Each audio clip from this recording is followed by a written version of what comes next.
مربی بننا ضروری ہے. اگر تم نے صرف جامعہ پڑھنے کے لیے جانا ہے، دینی علم حاصل کرنے کے لیے، تو اس کے لیے اسپیشل اجازت لے کے تم جا سکتے ہو. پھر ضروری نہیں ہے کہ تم بعد میں ضرور مربی بنو. اگر تم اور پڑھائی کرنا چاہتے ہو تو کر سکتے ہو، لیکن اس کے لیے اسپیشل اجازت لینی پڑے گی. نہیں تو یہی عام طور پہ ہے کہ جو جامعہ میں جائے گا وہ مربی بن جائے. اگر تم نے ریلیجیس نالج یا حاصل کرنا ہے، دینی علم حاصل کرنا ہے تو پھر اور بات اجازت لے کے تم پڑھ سکتے ہو وہاں، لیکن اسپیشل اجازت سے. ٹھیک، اب وقت ختم ہو گیا. تمہیں پڑھنا ہے جامعہ میں؟ جی.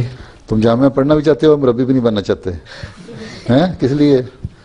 کہ مربی کو پھر بھیج دیں گے کہیں افریقہ میں، وہاں مشکل سے گزارا ہوگا. جی. ہیں جی، تو تم ویسے ہی پڑھ لو کتابیں.